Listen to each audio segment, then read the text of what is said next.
Hello everyone, and welcome to the second graduate student panel of the Narrating Cohort Conference.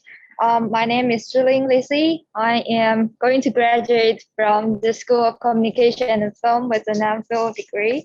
And in this panel, we are very happy to have 5 students to present their wonderful works about conflict. And this is one of my favorite researching topics as well.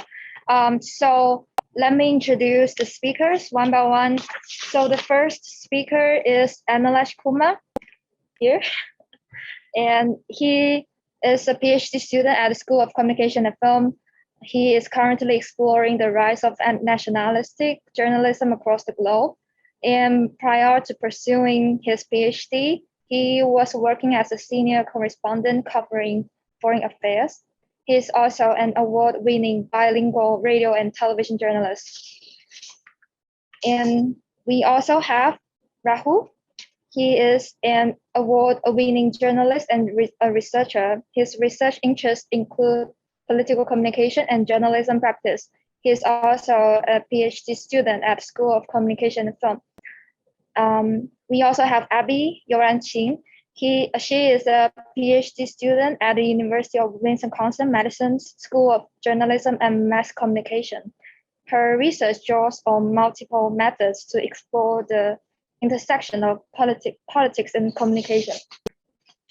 Then we have Shujun Liu. She is now a PhD candidate at the School of Journalism and Communication at Tsinghua University. She was a visiting scholar of University of Amsterdam in Netherlands, and previously she worked as a journalist in Xinjiang News Agency in China. Her research focuses on the comparative political communication in Chinese journalism. The last speaker is Yumi. He received his master's degree in film and media studies from University of Copenhagen in 2020. One of his papers won the top poster award in the International Communication Association's conference, ICA conference. He is interested in audiovisual studies, visual communication, intercultural communication, as well as media representation in the Arctic. So let's start with the first speaker, and I'll pass the floor to Anilesh. Thank you.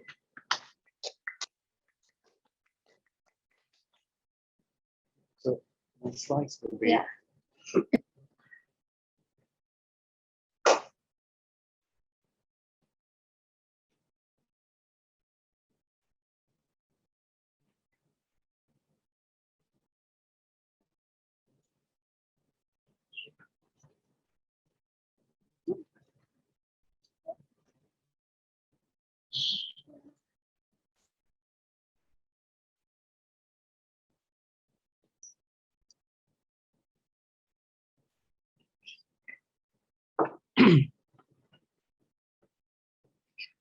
All right, good afternoon, good morning, good evening, depending on whichever part of the world you're in.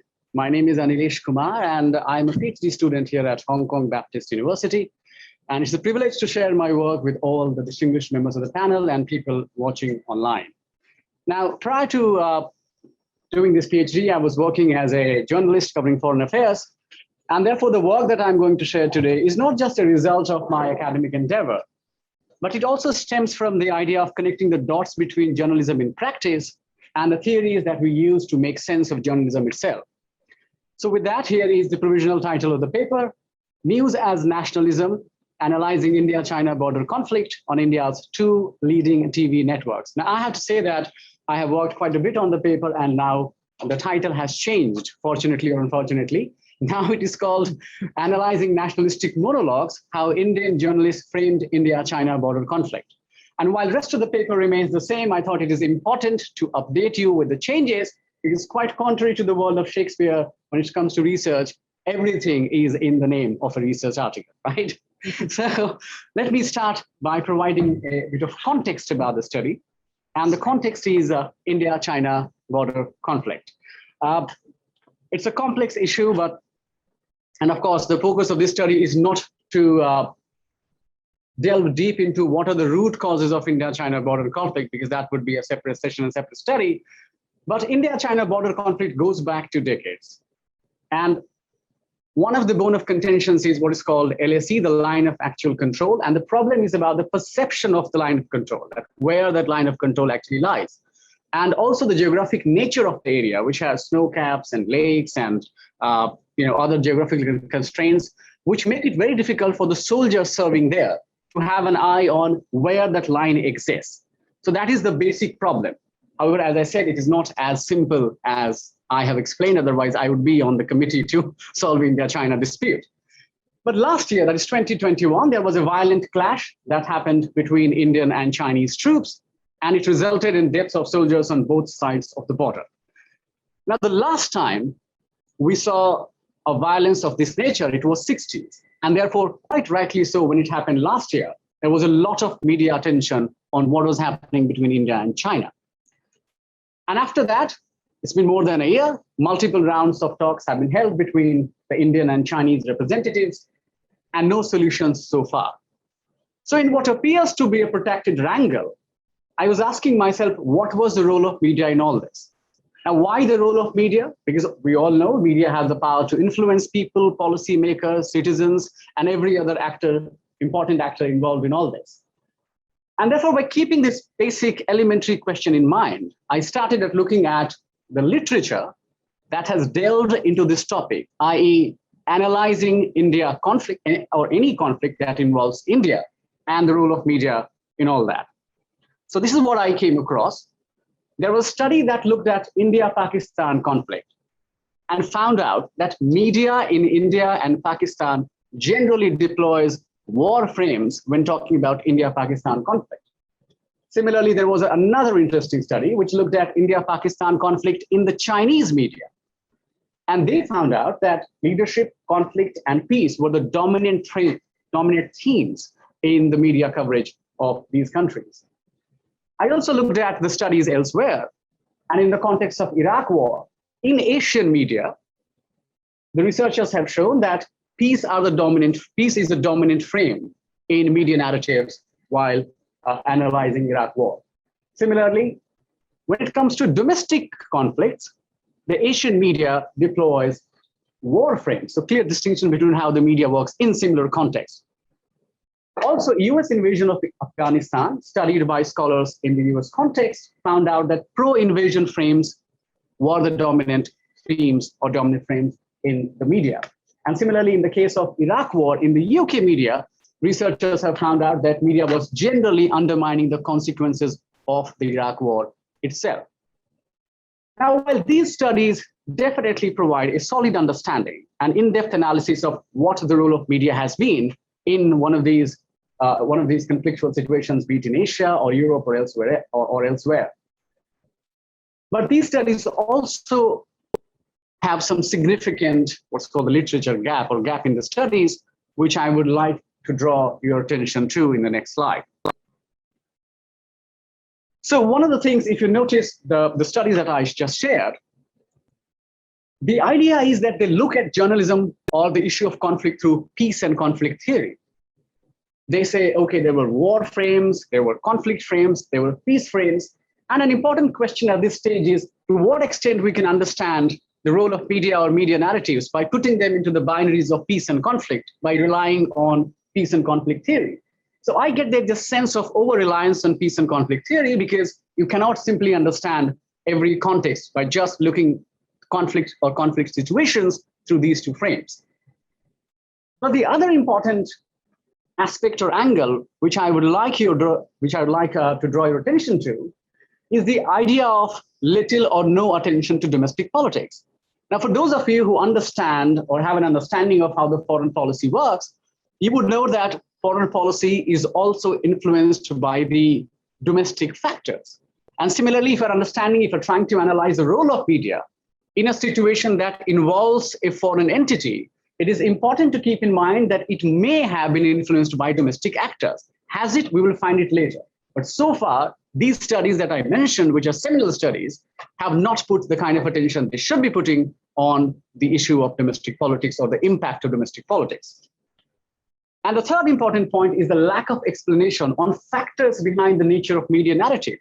So for example, all the papers that I mentioned, they do tell us what happened, but they do not tell us why it happened the way it happened. They tell us, okay, there were peace frames or war frames, or the media was pro-invasion or anti-invasion or neutral, but they do not tell us why the media created the kind of narrative it did. Now, I'm not claiming that I have explained every narrative or every reason that the kind of narratives that we see in the media. But what I'm saying is this should be considered as an initial point of exploring the kind of media narratives we see in circumstances of war or conflict or situations like that.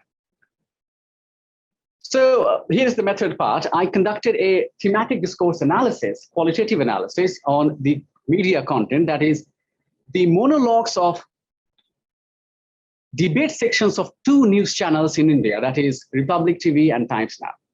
And I chose these channels on the basis of their viewership, on the basis of their ratings. They are the top two most watched channels in India. Now, those of you understanding or aware of the Indian context, you may like the news networks or not, but the fact of the matter is that they are most news networks in the country. And particularly, I chose the monologues of the presenters because the concept of debate in India on televisions is that news debates begin with a section of monologues where the presenters set the agenda of the channel. Why am I saying that? Because the monologues of news presenters are equivalent to the editorial piece of a newspaper. So just as when you come across newspapers or back in the days of research, just as you would analyze the editorial page of a newspaper, these days, if you understand or if you analyze the monologues of the presenters, you will understand the position taken by that media organization on any particular issue. That's why I chose that particular segment of the debate, rather than looking at the entire episode, because it is quite obvious that if there are 5 people on a panel on a debate, they would be invited only if they have polarizing views. So there's no point analyzing the rest of the program. I used framing as a theoretical framework, which has been used in the past, even in the study that I just mentioned in the Asian, Europe, or other contexts. But the more important point or part of this paper is that use of nationalism as the conceptual framework for my analysis. Why am I saying that? The idea of using nationalism goes back to my very point in the literature gap that we need to take into consideration the domestic politics of a country while analyzing media narratives. Now, like it or not, again, the fact of the matter is that nationalism is the prevailing sentiment in India as I speak or as the paper was done. And it is also evident from the fact that the ruling party of India, the people who are in government today, are known for their nationalistic agenda. Good or bad, a matter of debate. But the fact of the matter is that there have been winning elections and there is a prevailing sense of nationalism in the country, which has been evident from other scholarly works done by people in different parts of the world. And therefore, I thought it would be interesting to understand whether there is a consonance between the prevailing sentiments of the country and the media narratives in India. Again, nationalism is a very contested idea. There has been plenty of work, dozens of books, probably hundreds of books written on the issue. And rather than looking at nationalism, or rather than incorporating all the ideas of nationalism, I chose some of the most accepted ones, because even within the scholarship of nationalism, people have different views about it. But I went for the most common ones, the thread that ties the scholarship on nationalism. So one of the ideas of nationalism is that it relies on symbols and discourse. Media is known to play an important role by its symbols and by its discourse. The idea is that nationalism relies on sentimental narratives. And of course, media has the ability to create narratives whether sentimental or neutral. Also, nationalism relies on shared culture, identity, and national interest. And we come across news items in our everyday life, media talking about what is in the national interest. Similarly, last but not the least, very important, the classic distinction between us and them is one of the key tenets of nationalistic discourse, that is us as one people and they as the enemy. So keeping all this in mind, the central question that this paper asks is how did the leading TV networks use various frames of nationalism, or did they use various frames of nationalism in analyzing India-China border conflict and China itself in the first place? So when I analyzed the content, there were several dimensions that emerged from it, and there are 6 key dimensions which I would like to draw your attention towards. Now, one of them is attribution of blame, putting the blame on the other, connecting to the idea of nationalistic discourse. The blame is always on the other is the enemy. which is also evident from the content of media, as one of the journalists was found saying, devious China has broken the pact after 45 years, which means the blame totally lies on the Chinese side, Chinese soldiers. Did the journalist had access to the ground? No, because of the geographical constraints, there were no journalists present on the ground. There were no facts given by the journalists, but plain, simple statement putting the border on the other side, on the other party involved in this. Similarly, there was a sense of anti-China bias, again a characteristic of nationalistic discourse, because China was called medieval brute. Right? There's a cultural connotation there that we are the cultured and civilized people, while as the other party involved are medieval, not as advanced as we are, and not even humans, but brutes. So when you characterize an entire country or population with that kind of framing, it leaves very less scope for an objective analysis of the situation on ground. Similarly, the third key aspect was defining the enemy of the nation. Again, a classic characteristic of nationalistic discourse, where you define and redefine enemy. And in this case, after the border conflict, the media was trying to redefine the enemy by looking at enemies within the country. For example, the opposition parties in India, when they asked questions to the government to explain what went wrong on the border and give us details about it, the opposition parties were characterized as the enemy of the nation who should be standing with the government, but they were not. Similarly, strong emotive appeal is a tenet of nationalistic discourse, and there were strong emotional appeals all over the media in the content that I analyzed. For example, the journalist says, fellow Indians stand with the government. Nationalism is our religion, and it's a no-brainer to understand what the person was trying to say or what the media content was all about. Similarly, exaggeration and hyperbole are characteristics of nationalist discourse. It was found very much in the media. For example, the journalist was saying or heard saying, China as an insecure country, crumbling country. What were the facts behind it? Any facts? I'm worth the time, it's 13 minutes, 2 more minutes, I'll wrap up in that. And selective description as well. Now, selective description was also very, very, very much clear from comments like, if there's an economic embargo on China, it will have a ripple effect on China. But as we understand from the basic common sense of economics, that if there is an embargo, it always impacts both the parties involved. And therefore, these are the dimensions that emerged from the content analysis. But the key takeaway is that the content of media was pretty much in consonance with the political environment of the country or the political ideology of the ruling party, which is hyper-nationalism. And therefore, I come to the conclusion, contribution, and limitation part. Last minute. A conclusion is, of course, domestic politics might have an important role to play in the kind of media discourse we see, whether it was Iraq war, whether it was Afghanistan war, or whether it's India-Pakistan or India-China conflict. As far as the contributions are concerned, I try to fill the literature gap by approaching this topic through an underexplored paradigm. I do not claim that I have explored or the idea of nationalism itself is unexplored. No, it's not.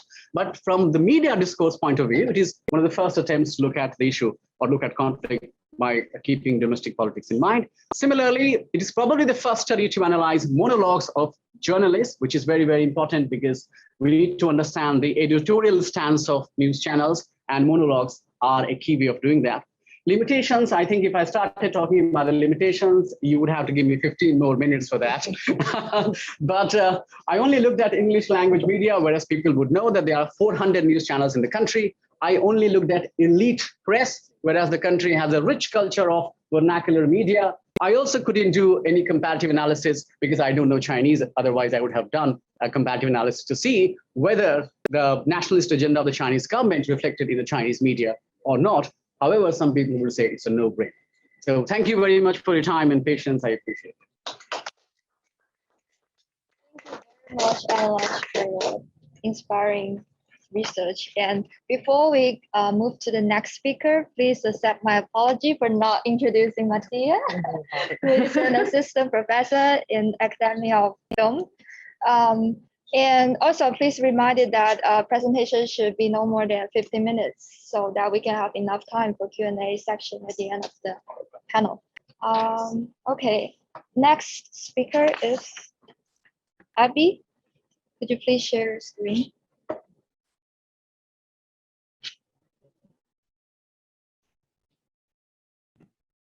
Can you see my screen? Yeah, great. Okay, great. So shall I start now? Sure. please. Okay, so hello everyone, I am Abby. I'm a PhD student at University of Wisconsin-Madison, and today I'm going to present a paper written by Rahoof and I. I'm presenting alone because my partner is one of the proud workers of this conference and is now trying to make sure that I can communicate with you guys smoothly through Zoom. So I really appreciate that. And I think we owe them a big thanks for all the works they've been doing. And so, yeah, back to our topic. So our study is differentiated narratives of parallel conflicts, a comparative analysis of Indian, Chinese, and Western media discourse on Kashmir and Xinjiang. So let's have a look at a brief overview of Kashmir and Xinjiang conflicts. As we can see on the map, Kashmir is lying the borderline of Pakistan, India, and China. So its geographical location has already made it a likely region of conflict.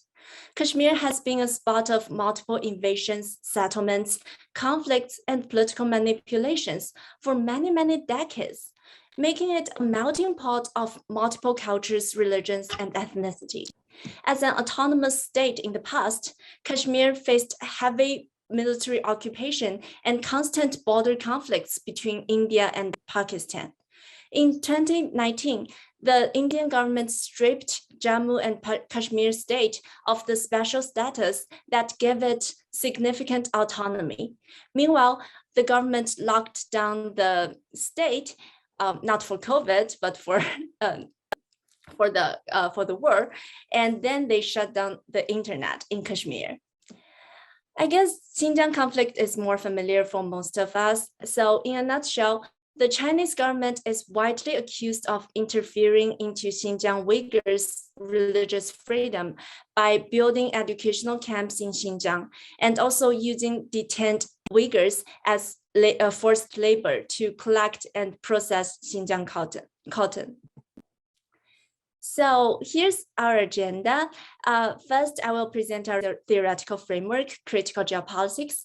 Then I will introduce you to our method, and then why do we define Xinjiang and Kashmir conflicts as parallel conflicts, and also how different media narratives are built around these two parallel conflicts. So let's start with the theory. We are all very familiar with traditional geopolitics because it is everywhere in news articles, opinion pieces, and basically all forms of political analysis. A typical question they may ask is, given our country hosts this and that area with this and that resources, what should we do to maximize our country's interests? Critical geopolitics has several objections to such questions. First, ontologically, does our country hold this area, or does it hold a claim to this area? Essentially, are territories objective facts or just discursive constructions? Second, epistemologically, who is producing geopolitical knowledge? Geopolitics was originally a Western invention in the colonial era, but apparently now it is democratized as all countries are adopting this framework to analyze their situation and try to advance their own interests. But is that enough? How should geopolitical knowledge be produced? And methodologically, should state be the unit of analysis at all? So with all these critical geopolitical questions, now the design of our methods. Responding to the discursive nature of geopolitics, we decided to do a critical discourse analysis of media, paying attention to both the text and the context. To compare media discourse on Kashmir and Xinjiang, we adopted Glaser and Strauss' constant comparative method. Basically, this is what we did. First, each of us did independent CDA on either Xinjiang or Kashmir, recognized discursive strategies deployed by media on both sides, and diagnosed the underlying ideologies. Then we shared our findings with each other and brought our collaborators' findings back to our own data and examined, for example, whether the Kashmir findings fit this stage. We were able to identify some similarities and differences between the two cases and induce some preliminary themes. We then went back and forth between the themes and the data until our themes clearly fit, explain, and interpret our data. As for sampling, we sampled mainstream liberal Indian and Western media because they constitute critical cases in the sense that if even their discourses are uncritically ideological, then all Indian and Western mainstream media are likely to be the same.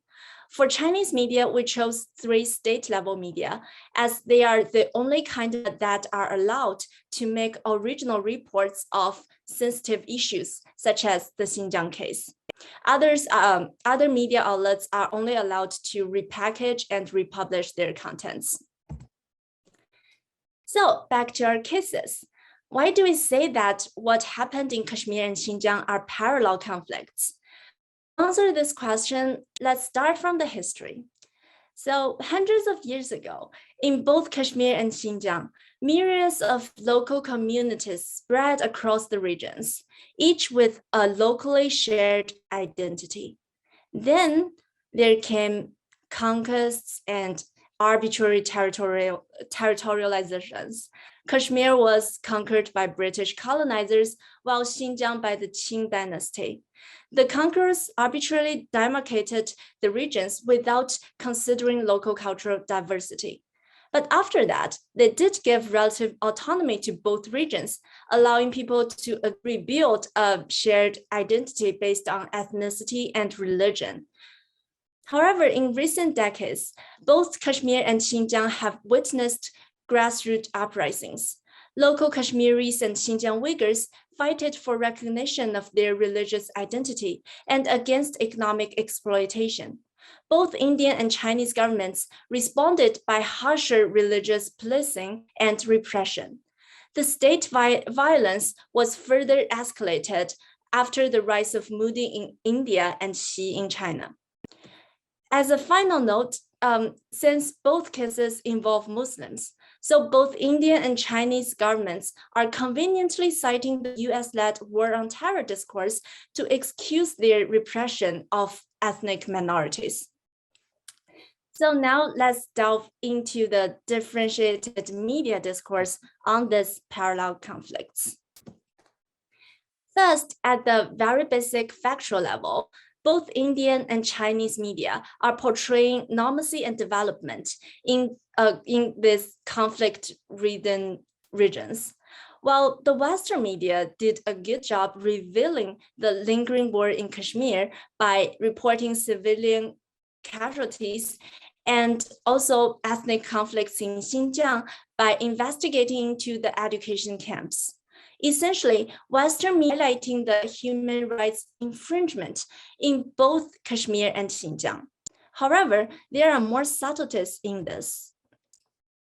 This leads to our second finding: what are human rights? Whose human rights are they talking about? So first, whose human rights? We find that both Indian and Chinese media are viewing human rights at the state. But the state are not humans. How can they have human rights? Well, what both Indian and Chinese media did was to shift the focus from local Kashmiris and Uyghurs' human rights to the human rights of other members of the state. They framed Kashmiris and Uyghurs as separationists who were threatening the security and stability of the whole country. And they framed the Indian and Chinese government's actions as just actions to protect their citizens. This is also linked to their definition of human rights.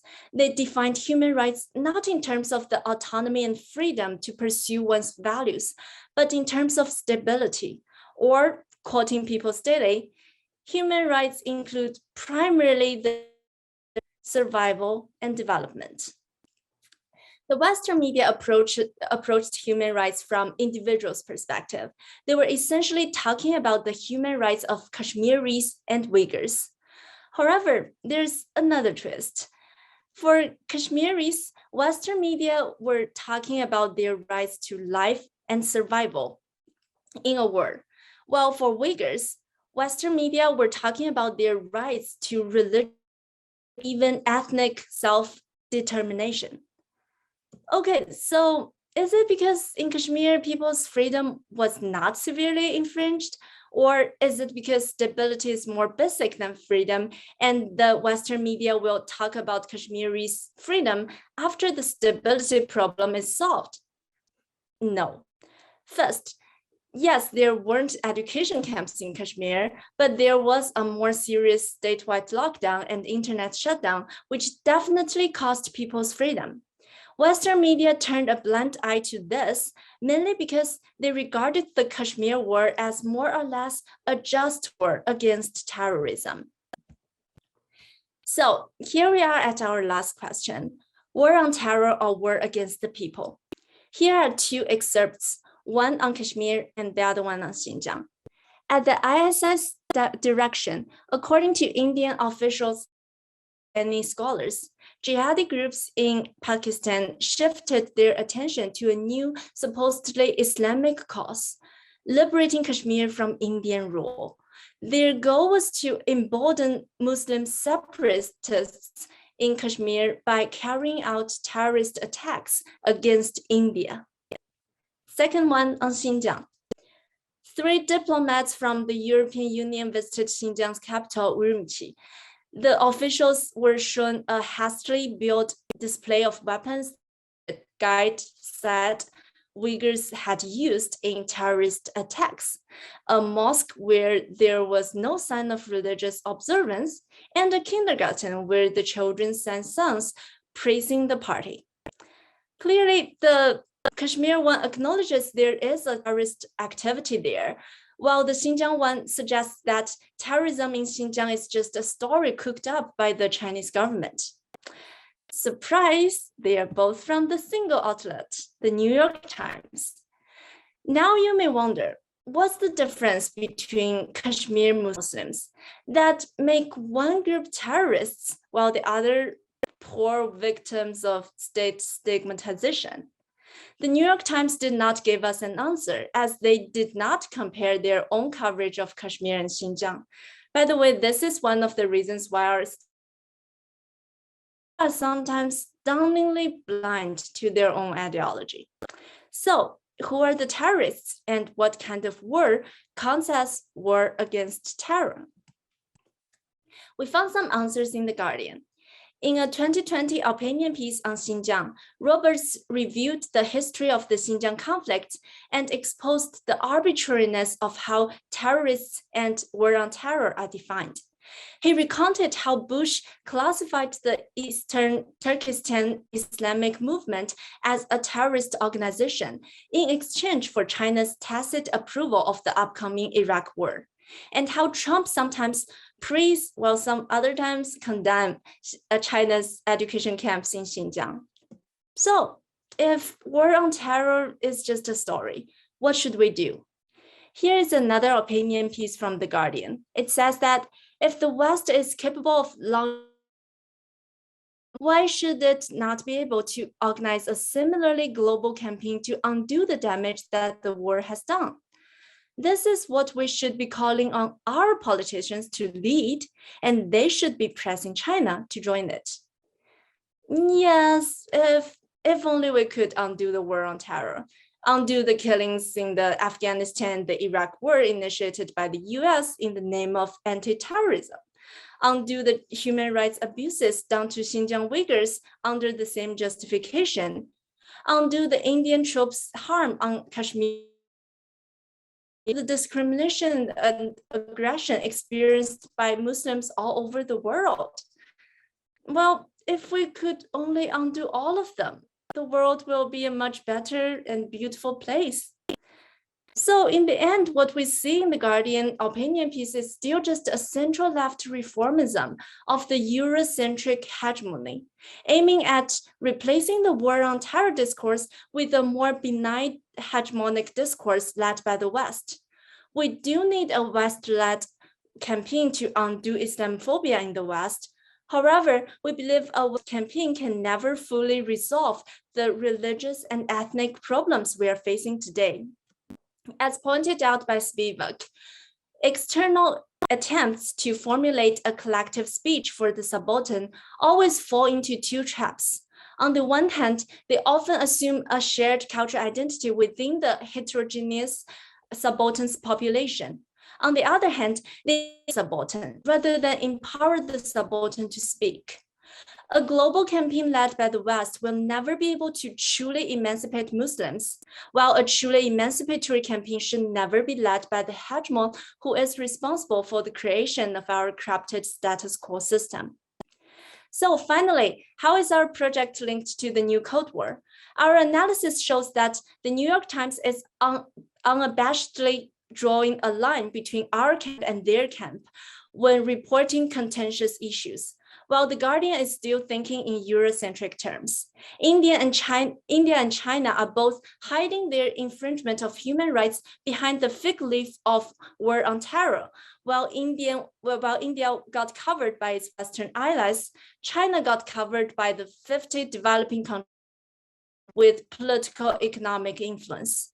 In the end, the self-righteous media contentions in the new Cold War era will not lead human rights to anywhere. So that's the end of our presentation. Thank you. And I'm running a bit over time, sorry. On the parallel conflicts in both China and India. So our next speaker, Shujun Liu, please share your screen and you can start to present. Okay, can you see my slides? Hello? Not yet. Not yet. No, we cannot see your slides. Okay. What about now? Yeah, we can see it. We can see it now. Hello, everyone. My name is Shujun Liu, and I come from Tsinghua University from Beijing. And today I'm going to present an article named Network Agenda Citing in China-US Trade Conflict News, a translational comparative study across China, the US, Singapore, and Ireland. Okay, sorry.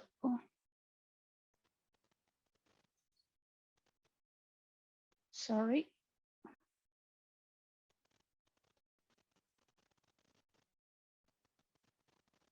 Okay.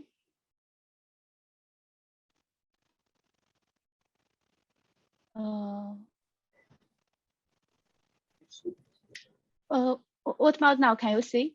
Yeah, we can see it. Okay. The China-US trade conflict since 2018 has attracted global media attention, and it has involved the fractions in various areas such as the technology, geopolitics, and military. The governments of the two countries have been trying to integrate the conflict from different Sorry, Shujun. Sorry for interrupting you, but could you please share your slides into full screen? It is not in a full screen now. Okay. And we can see your, yeah, it's good now. Good now. Okay. Good. Please continue. Okay. The governments of the two countries have been trying to integrate the conflict from their own positions through associating different fractions in different areas. And news media in this process play a critical role in transferring their own country's agenda abroad. This can be comprehended through the agenda citing theory, especially the network agenda citing theory. In this line, we put forward the following research question, that is, what's the cross-national similarity and dissimilarity regarding the intermediate network agenda citing? And what factors might determine the cross-national similarity and dissimilarity regarding the intermediate network agenda citing? Okay, now let's move to the conceptual framework.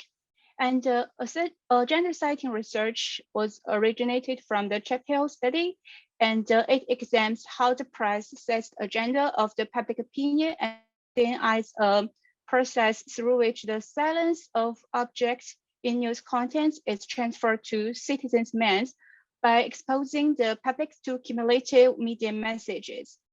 It is also could be used to examine agenda sighting between different media outlets, that is intermediate agenda sighting. The commonly adopted approach to study agenda sighting is formed by two levels. That is the first level agenda sighting, that is to compare the rank order of object silence between media and public agenda or between different media agendas. And the second level compares the attributes of the objects between between media and the public agenda or between different intermediate or between our intermediate agenda, such as the characteristics or the valence of the objects. In line with this, Guo and Macomb put forward the third level agenda sighting, that is to examine the transference of the network relationship among objects or attributes between media and the public or between different media agendas. That is, tell us not to only what to think, but how to think different media agendas. For example, in news coverage on China-US trade conflict, if the journalist associate geopolitics with the tariff hacks, the public might think these two attributes concurrently and construct a link in these two attributes in their minds. Okay, the similarity and the dissimilarity between intermediate agenda sighting is influenced by different factors. On one hand, the rise of the new information and the communication technologies has facilitated the intensification of social relations. This has resulted in the interconnected global network society. Therefore, news events are increasingly described from a globalized perspective by associating with other commonly faced issues. Thus, we could see a more similar network agenda sighting across different countries. On the other hand, the degree of similarities of network agenda sighting between different countries might be influenced by different factors. In this article, we put forward two factors. The first one is different news cultures. That is, news media with the similar news cultures are more likely to share the similar network agenda sighting. And the second one, it is the nationalist. That is, the countries with the similar national interests are more likely to share the similar level of network agenda sighting. Besides this, we're also curious that whether the degree of similarity and the dissimilarity of network agenda sighting is correspondent between different periods. In this case, we compare the period of pre-trade war during Obama's second term, Trump's presidential campaign, and the actual trade war since 2018. In line of this about conceptual argument, this study analyzed the network agenda sighting between 4 countries, that is China, the US, Singapore, and Ireland. In this case, China and the US are confrontational countries, and Ireland and Singapore are neutral countries. And regarding their news culture, Ireland, the US, Ireland, and Singapore share the similar news culture, that is liberal democratic ideology, while the news media in China was commonly regarded as the eyes, ears, tongue, and throat of the government and the Chinese Communist Party.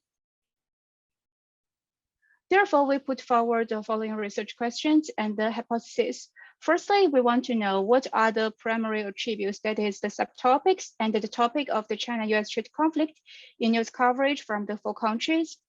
Besides, we put forward the hypothesis that the network agenda citing of the China-US trade conflict in news from the four countries correspond to a high degree.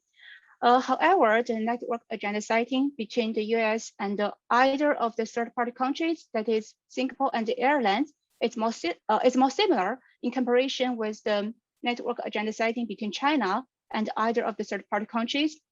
And the network agenda citing of the China-US trade conflict differ in a higher degree between China and the US than our other didactic comparison of this study.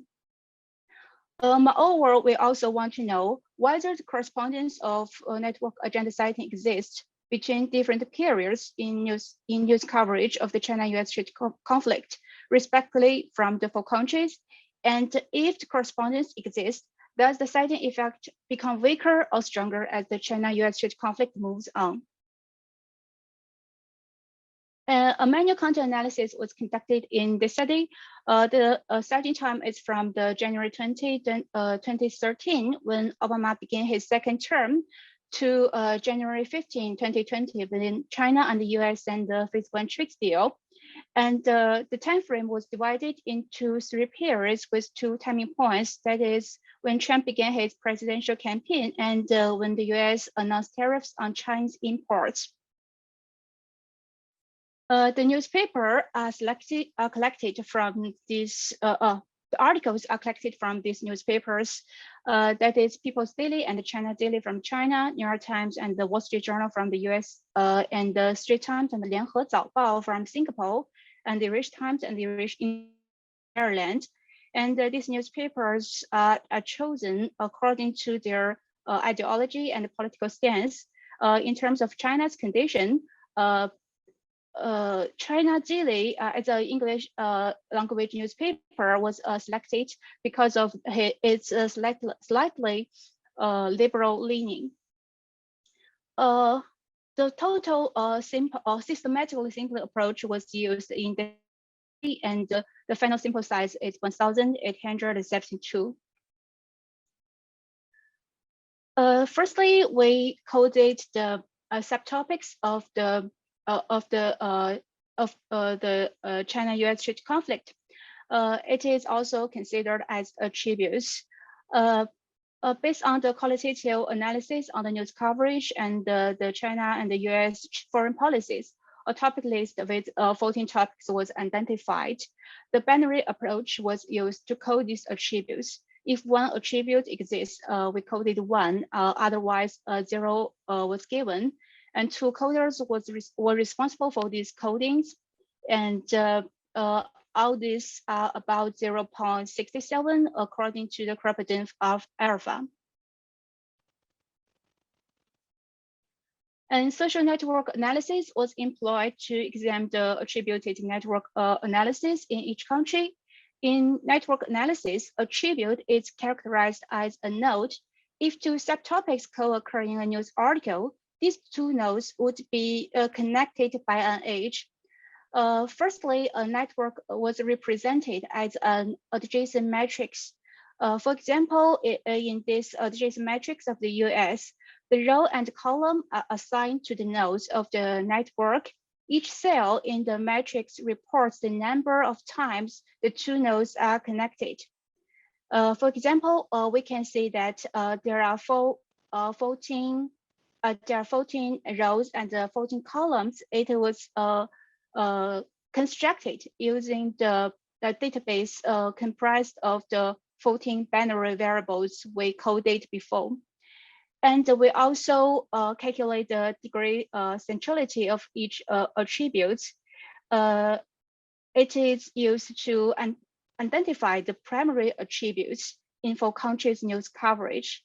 And the Kojic assignment procedure was used to calculate the correlation between different network analysis. It is a statistical method to calculate the correlation between different networks. Okay, this table, the results shows that this is the top 10 attributes which have most links in each country. It can be found that conflict escalation, economic impacts, and negotiation are most likely to be associated with other subtopics in news coverage across the four countries. Conversely, the attribute ideological battle is least likely to be connected in four countries' networks. And the attribute technical risk ranks in top five most essential attributes in the networks of the US, Singapore, and Ireland, yet it has a low ranking in China's network. And we also can find that the attribute geopolitics in networks of the US, Singapore, and Ireland ranks in the top 10. However, it's not in the top 10 central attributes in China's network. Comparatively, China's newspapers place attributes of global trade pattern and bilateral or multilateral trade deal in a central location. The difference between China and the other three countries illustrates that when covering the China-US trade conflict, subtopics related to global trade practices are more likely to be associated by Chinese journalists. Contrastingly, journalists from the US, Singapore, and Ireland tend to link the subtopics which focus more on the China-US strategic competition. We also visualize the networks of the four countries. The size of the node in the network was adjusted to represent the average weight degree, and more links were found among the attributes of the US and China's network, since the number of degree centrality of the US and China's attributes is apparently larger than that of other two countries. This table shows the correlation between attributed networks of the four countries. Results show that a positive and significant correlation exists in any pair of countries among the four countries. Because scores of any pair of correlative relations are all about 0.7, this proves support for hypothesis 1 that the network agendicity across the four countries corresponds to a high degree. Regarding the differences between these attributed networks, results indicate that coefficients of all correlative comparisons with China are all smaller than that of all other comparisons with the US. This suggests that in comparison with China, subtopics of the China-US trade conflict are associated in a more similar manner in the news coverage from the US, Singapore, and Ireland, because journalists from these three countries embrace more similar professional values and ideals. And zooming in on the comparison of attributed network between China and the US, although the coefficient is lower than that of other pairs of comparison, it is still higher than the comparison between Singapore and Ireland and between Ireland and China. This illustrates that difference in political stance and national interest could not be seen as a factor to explain the divergence between different countries' attributed network in this study. In terms of the correlation between different periods, this study shows that for China and the US, there are significant positive correlation between the attributed network of period 1 and period 2, and between period 2 and period 3. This suggests that in Chinese and US news, the co-occurrence of subtopics of the China-US trade conflict is consistent to some degree across different periods. Meanwhile, the correlative relations between attributed networks of different periods turn to be weakened due to the outbreak of the trade war in 2018. Well, for Singapore, you have 30 more seconds. Thank you. Okay. For Singapore and Ireland, the correlative coefficients between period 1 and period 2 and period 2 and period 3 are all at a low level. Okay, so in summary, I suppose that a high correspondence regarding the structure of a country's attribute networks was identified significantly, which was in line with the global homogenization of journalism practice. Meanwhile, we found that this, despite political stance has been regarded as a contributing factor for the dissimilarity of the network agenda citing in previous research, the scorecard in this study tilted more toward journalist culture as an explanation for the strength of the correlation. Regarding the long-term change of the attributed network, the correlative relations between paired 1 and paired 2, as well as between paired 2 and paired 3, were found to be significant in newspapers from China and the US, yet the relationship became weaker with the outbreak of the actual trade war. Comparatively, no correlations were found in different periods in Singapore and the Irish attributed networks. Okay, so that's the presentation for me, and thanks for listening and looking forward to your reply. Thank you. Thank you very much.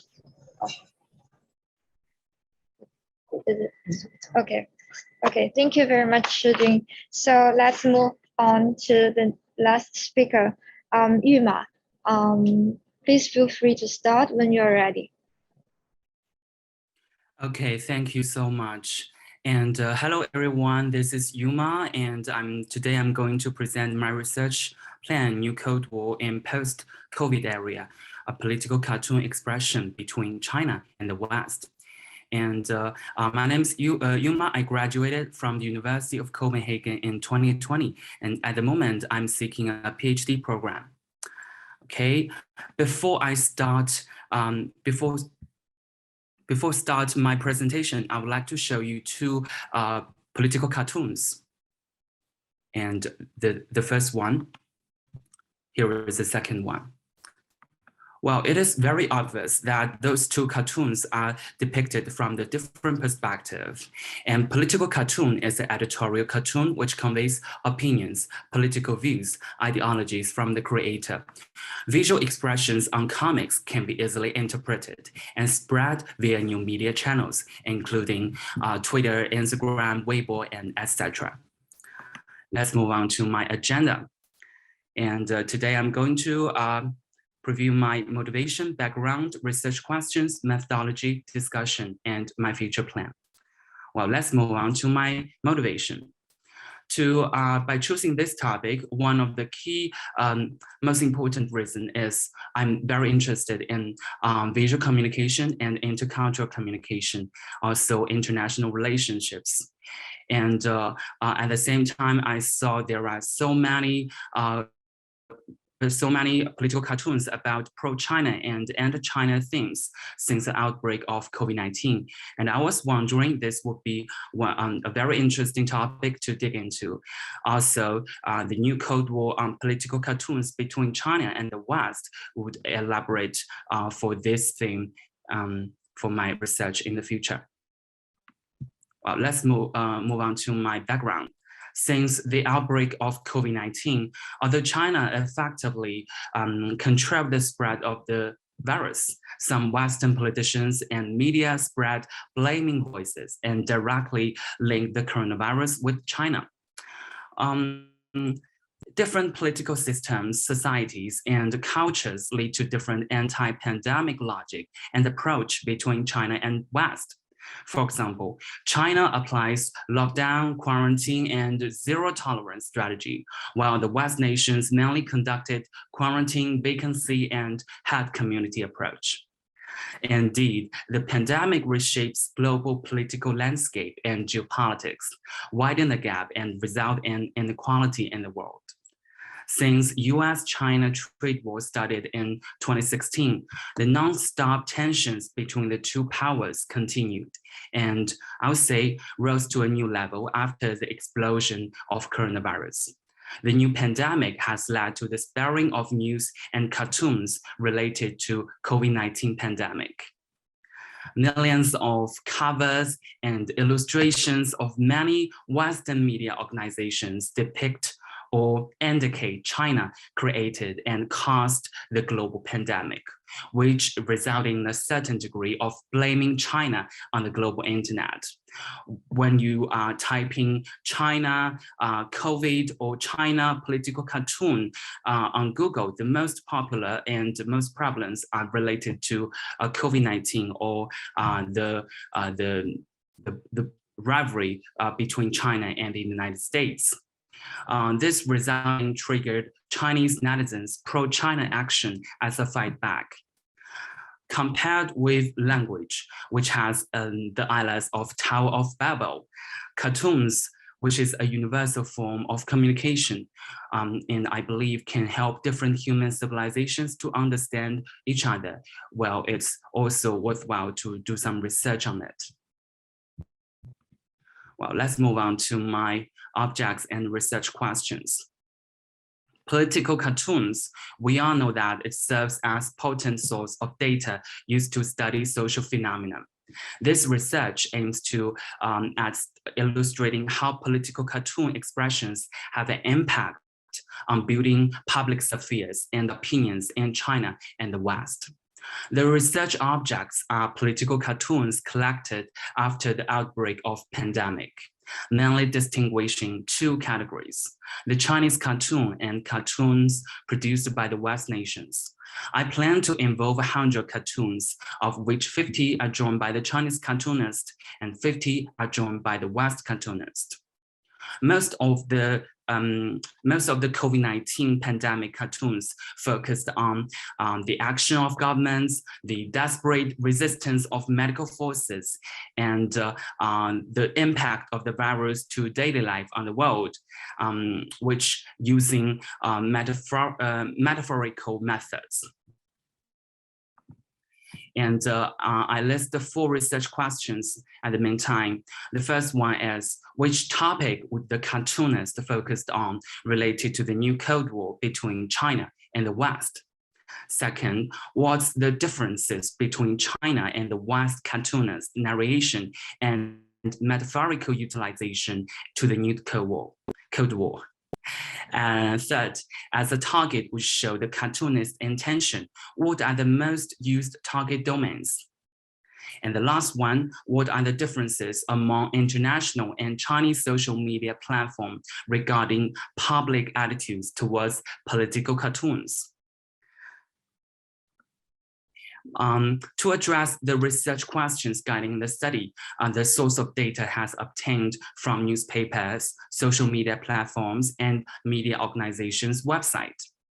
The study uses qualitative paradigm through the use of semiotic analysis to analyze the political cartoons. The analysis is based on interpretation of the sign system, drawing on the contonation and the detonation elements of the cartoon text. Meanwhile, I would like to conduct comparative study, which compares China versus the West and the old Cold War versus the new Cold War.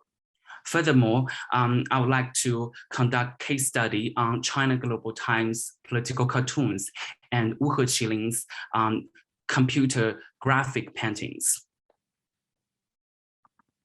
Here is my analysis model. The first step is detonation, then contonation, and to examine the origin, dates, country, media formats, and details, including text, drawings, symbols. Finally, in the result of significance, to examine the meaning behind the messages. Well, let's move on to my discussion. The first I would like to talk about is characteristics of political cartoons. Visual contents have the characteristics of intuitiveness, interpretability, and which is easy to interpret. Those contents can easily transborder via new media platforms. Using visual contents on new media platforms such as Instagram, Twitter, etc., would play a very significant role on the new Cold War between China and the West in the post-pandemic era. and also metaphors. According to Bungru and Forceville in 2001, they claimed metaphor is a key element when analyzing visual messages. In political cartoon analysis, one symbol may have more than one metaphor, which requires detailed review and decoding process. Another characteristics is less language and cultural barriers. According to a lot of news reports, we could see that different expressions of opinion towards the outbreak of the COVID-19 pandemic. When different languages could only be understood through translation, cartoons would save the several steps to see the cartoonist's attention, which is easier for audiences. Cartoonists whose native language is English and is not English, like Chinese, has different emphasis on the choice of multimodal metaphorical representations. For example, if their native language is Chinese, they will choose some very local content and use the same pronunciation to do the double representation. This might due to that in the transcultural communication, languages might cause a lot of misunderstanding or block the understanding, while pictures would not. Oops. Sorry for this, and I need to, okay. Great. And then is a political cartoon Cold War from 1946 to 1991 between Soviet Union and United States, or quote, the West. I found out the medium on this period is basically focused on newspaper, magazine, and journal. While security concern is the top priority in relation to the themes of political cartoons, the format are usually be the static image. While in the what I called new Cold War starting from 2020, or to be determined, between China and the West, quote US, the medium are quite different, which include social media platforms, online and offline newspaper, magazine, and journal. The priority shifted to ideology concern, economic concern. The format is very diversified, including static picture as usual, also GIF and computer graphic paintings. One key difference between the old and the new Cold War is the target. That is the reason why I put the West in front of the United States. That is because in the new Cold War, the China, the internet has the firewall, so it has independent system. Otherwise, rest of the China, the global network is another system. While here is a case study, like Denmark's Jylland Posten printed a cartoon as the right showed of the Chinese flag with various like figures in the place of the symbolic yellow stars. China is demanding an apology from the paper, which has previously waded into controversy. This cartoon drew widely attention and criticism from Chinese, both living in and outside of Denmark, which also become a hot topic on Chinese social media Weibo. And I researched the attitudes on Weibo and on the Twitter is very different. On Weibo is almost all the attitudes are pro-China act. However, on Twitter is polarized opinions because this newspaper has made some controversy in terms of the political cartoon with Islam before, and caused controversy. And To summarize, I think there's China's weakness on a political cartoon. The first one is the Great Firewall, which create a bubble and which is so hard to do some social interaction with the rest of the world. Also, the censorship, which result in I would say, a very common finding that is based on what I found on the Chinese cartoonist made political cartoon. There is no public figure, including the Chinese, the celebrities, and also the government officers, and even no jokes. I think this is the weakness of China's political cartoon. And then I would like to move on to the future trend of the CG painting in China. Here is one of example which made by Wu Heqilin. He's a CG artist in China, and his artwork has three predominant characteristics. The first one is very strong political opinion. For example, when you look at this picture as portraying the West media and interview the Uyghurs and like those Xinjiang affair and the workforce, etc. Also, it has diversified metaphors, which you can see in the picture, the black man in relation to the slave history that happened in Americans, and also from a intercultural perspective. The reason why Wu Heqilin's artworks raised global or international mentions on the social media network, that is because his artwork and his perspective is very tied to the Western general audiences. Well, generally, political cartoons genre contribute to the understanding of media and the representation of the new Cold War scenario.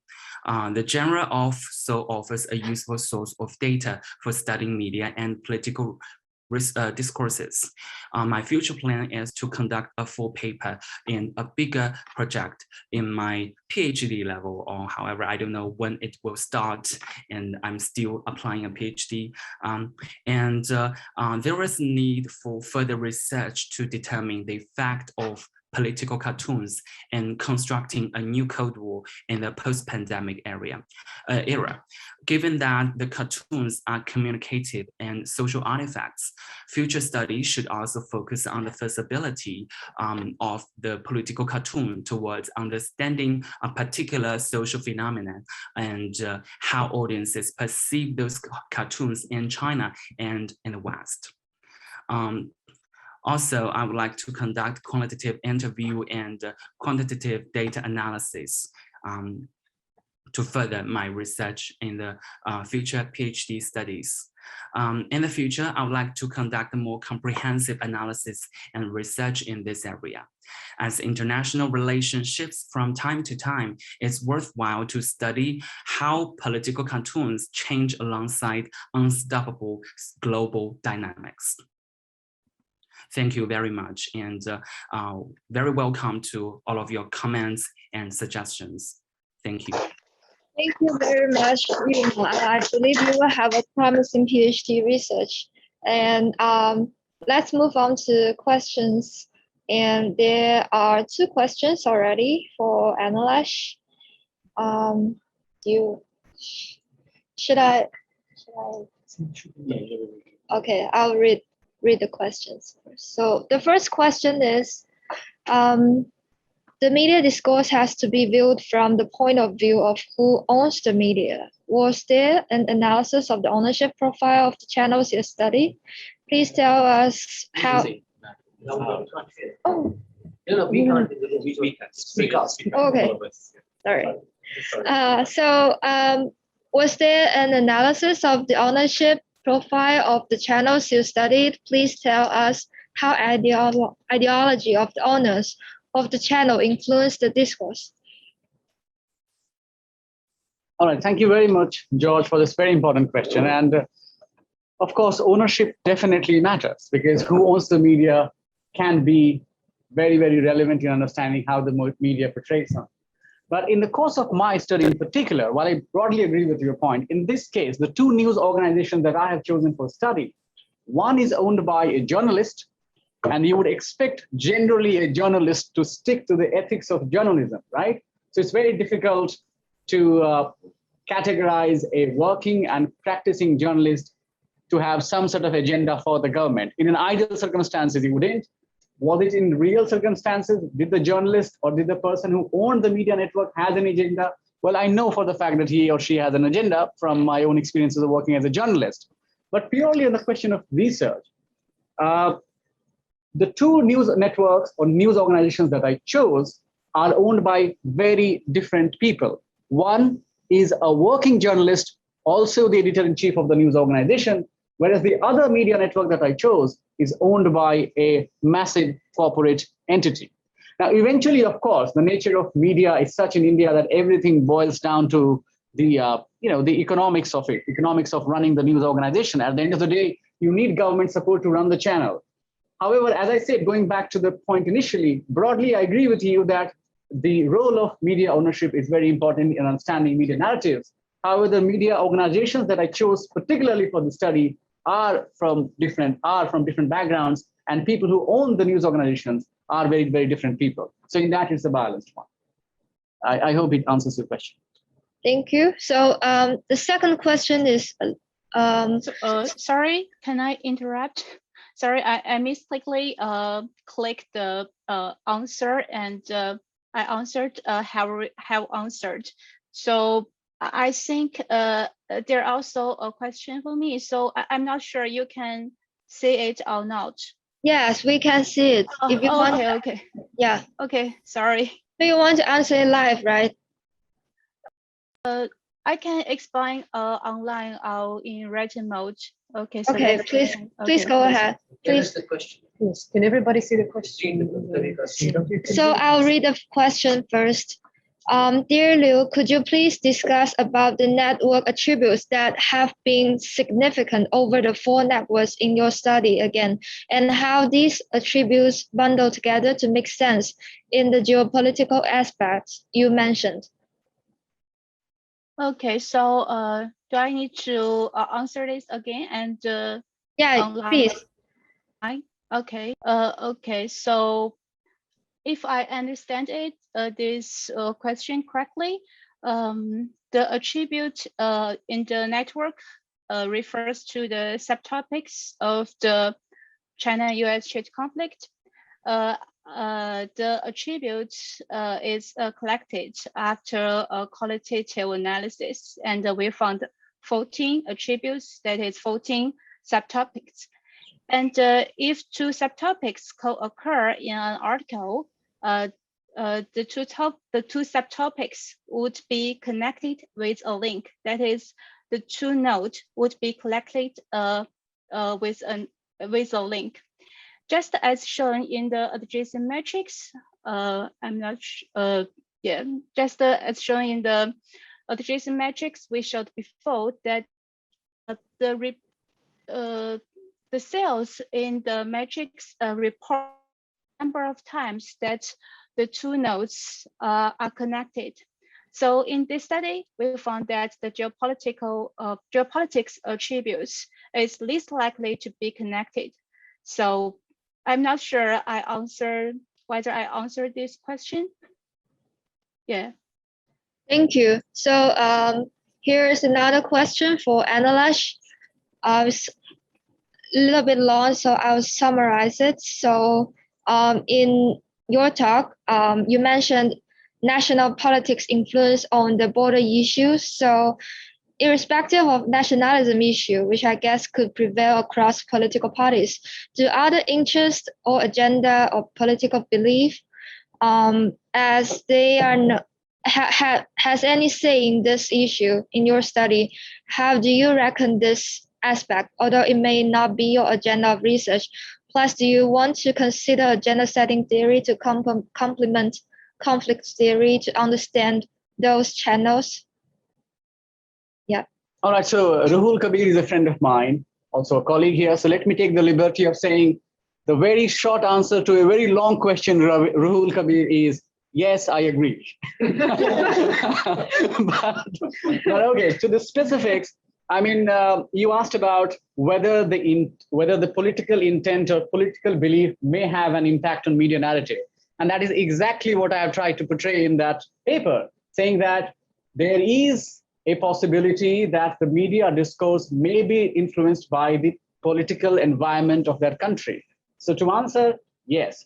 As far as the question on agenda setting theory is concerned, whether I should have used or whether I could have used any other theory to do my paper, I would say there was an interesting talk that I attended, I think probably a couple of weeks ago, in which the author very clearly said that there are certain theories that are used in our field of research, media and communications, which have run past even its expiry date.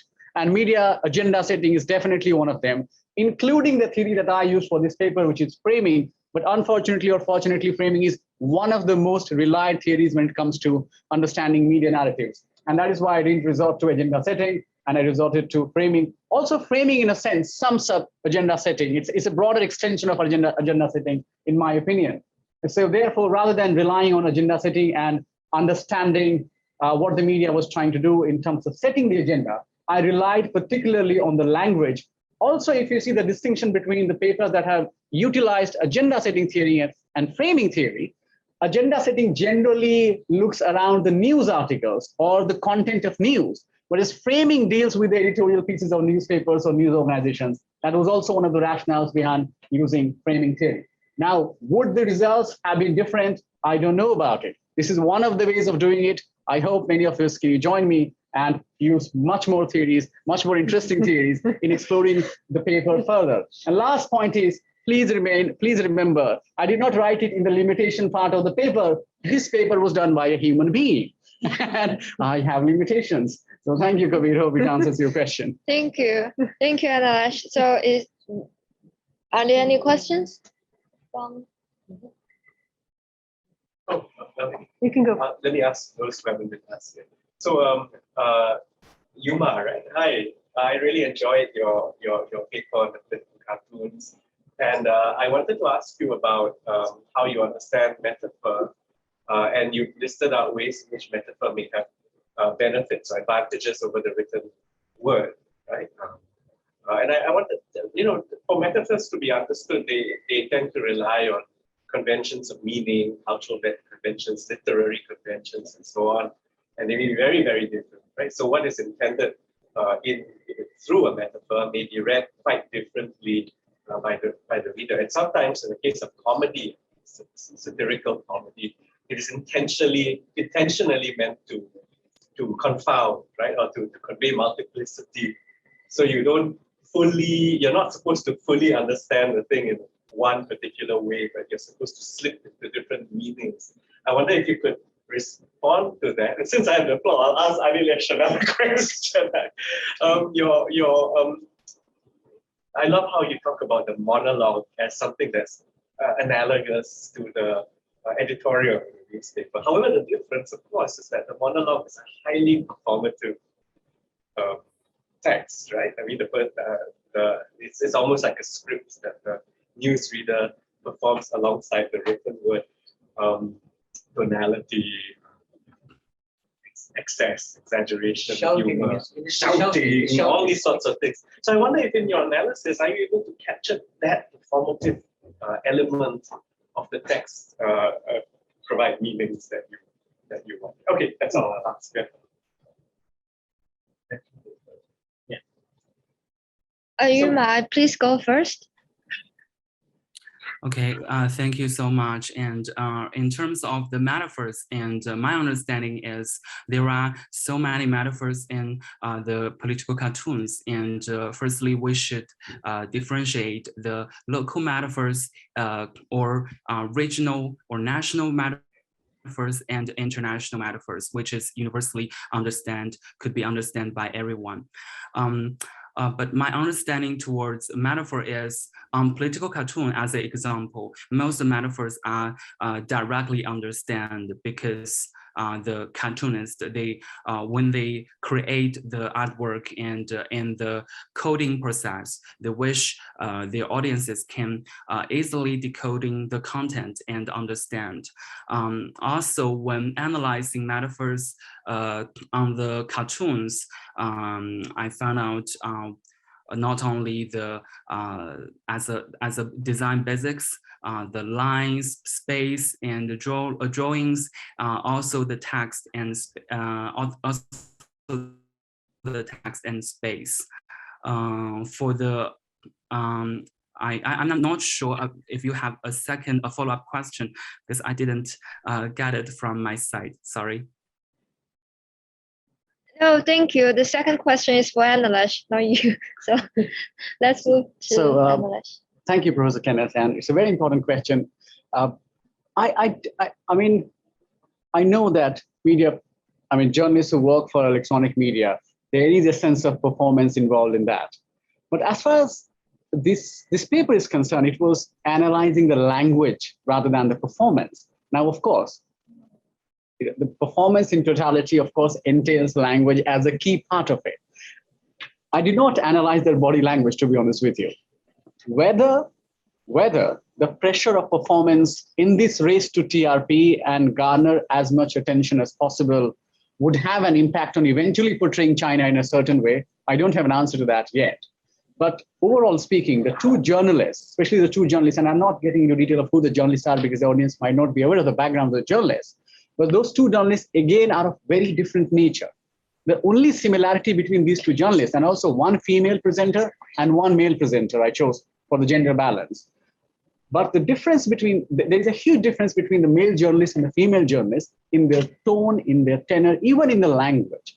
The similarities, of course, there is a great sense of hyper-nationalism that reflects in the language. But I totally agree with you that there is a sense of drama, there is a sense of performance, and especially because of the media, the system of media that we have in our country, where the validation comes from the market forces, and the market forces rely on how much viewership you have. So I cannot rule out, I certainly do not rule out the possibility of an element of performance there, but for the benefit of this study, I thought it was not very relevant. Thank you. Thank you. So we will have a last question for Nadia. Did you want to go? Please, please go. I mean, I'm fine. I can. We have 2 minutes. Just had a thank you. I just had a question about this Rahoof and Abby's paper, which is a fascinating subject. But like with any comparative research, there are issues. Team representation, you're trying to cover a very complicated subject.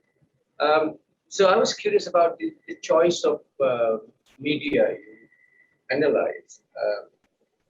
So what could you explain a bit more? Why, for instance, India, you have Times of India and you have the print, I think? Yes.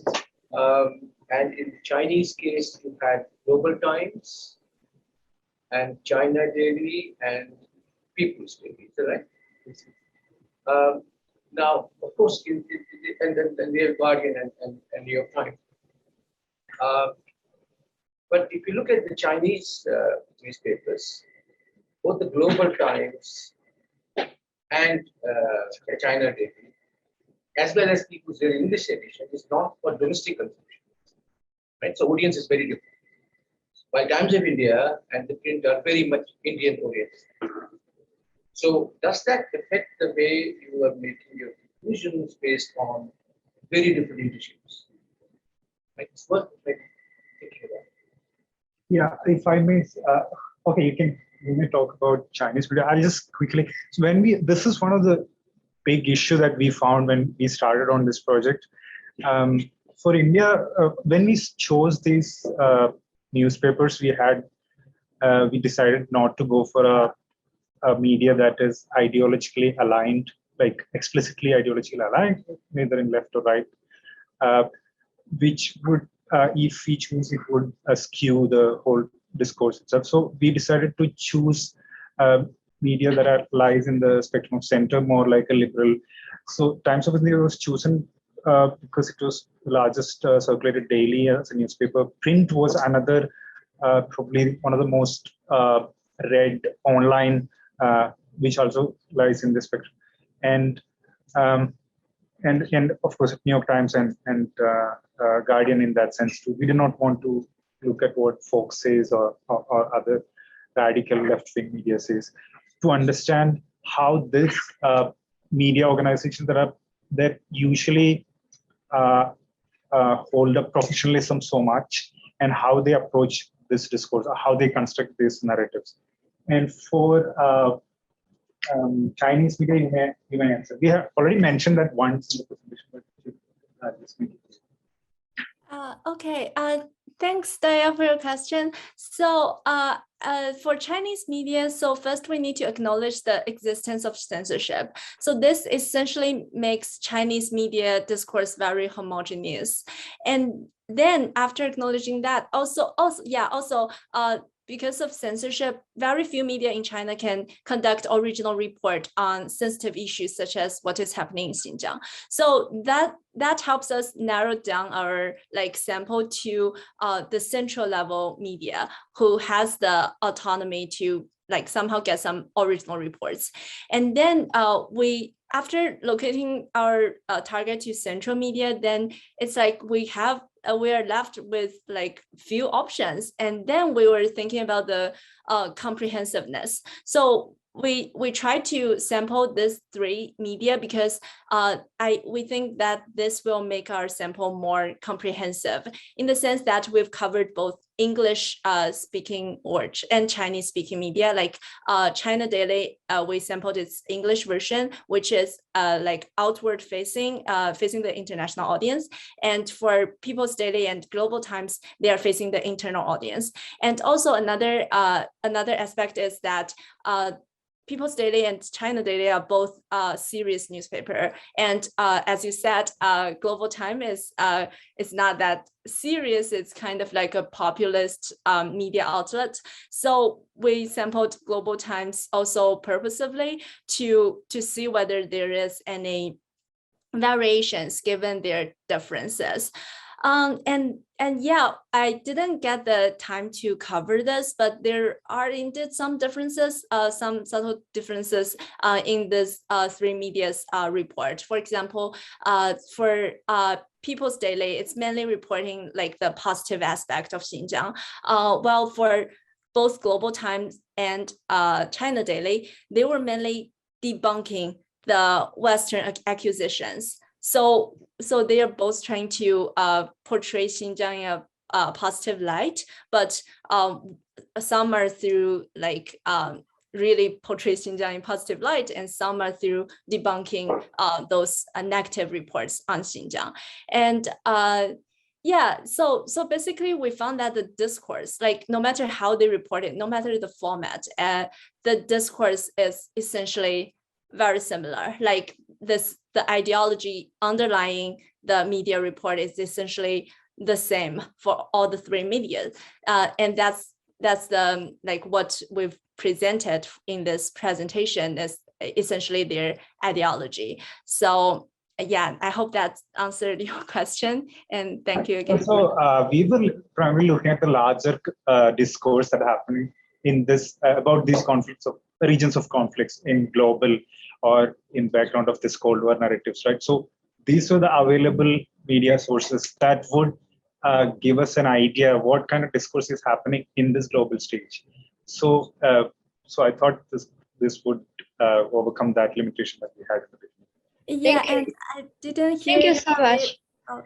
Yeah, sorry, Abby, our time is running out. So I believe you can have further discussion after the panel. And we have to end this panel. And for all the other audiences, please stay tuned till the afternoon. 10 minutes. Okay, our next session will start in 10 minutes. And thank you so much for all the panelists and all the audiences and all the staff who makes this conference to success. And thank you so much and goodbye.